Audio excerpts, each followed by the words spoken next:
So the next one is contrapositive. Think opposite in both ways. Opposite in meaning and opposite in direction. Here we go. If Lynn studies, comma, she will do well. So the opposite in direction is do well. And the opposite of that in meaning is she doesn't do well. So what's a contrapositive? If Lynn studies, she will do well. It means if Lynn does not do well, comma, she did not study. That is what contrapositive means. So we're going to go for an example. Prove indirectly by proving contrapositive. So the question that we're going to prove contrapositive, that is if x times y is even, then x or y is also even. Okay, here's a proof. Here's a long black line like Freena induction. Suppose neither x or y is even. So x or y is neither of them is even, so the opposite. Therefore, x and y are odd, because if they're neither even, they're both odd, right?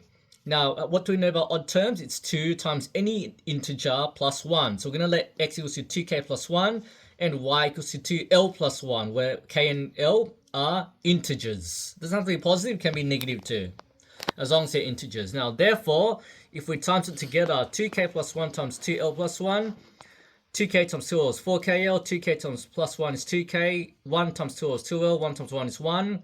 These three terms share 2, so I'm going to factorize the 2 out, plus 1, comma, where the inside dude, which is this guy, 2kl plus k plus l is an integer.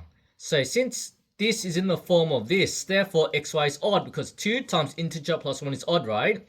Therefore, if xy is odd, therefore, we can also deduce that xy is even, then x or y are also even. So since we proved the opposite, we can go back to the question and say that if xy is even, then x or y are also even. So that's how you prove by contrapositive. Proving the other fact is also true. So the next one after contrapositive is contradiction. It's like you're contradicting each other, right?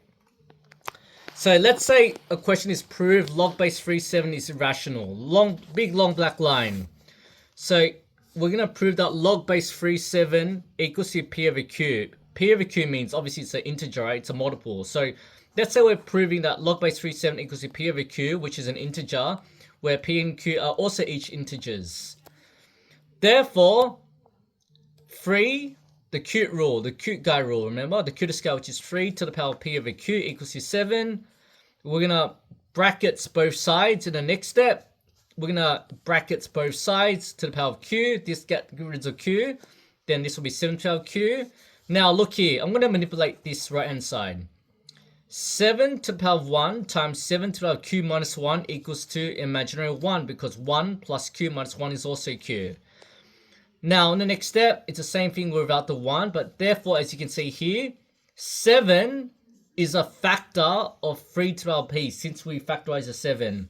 Now, if 7 is a factor of 3 to the power p, therefore 7 is also a factor of 3, which is completely wrong, false. So you say, therefore, 7 is a factor of 3, which is a contradiction. Therefore, log base 37 is indeed irrational. Irrational meaning is not rational. Therefore, p over q is false. That is how you prove by contradiction. Last example, obviously other than inequalities, is counter-strike, baby. So counter-strike is an counter example.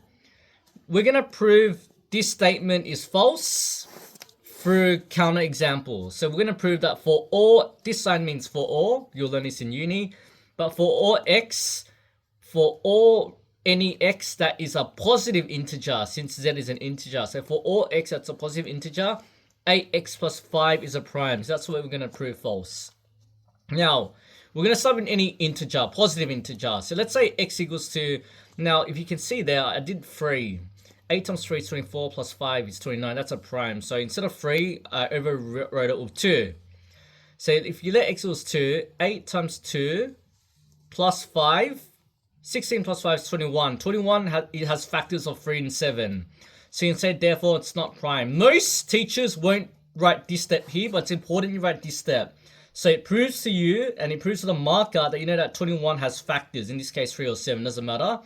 And you can say, therefore, 8x plus 5 is not prime. And that's how you prove by counter example.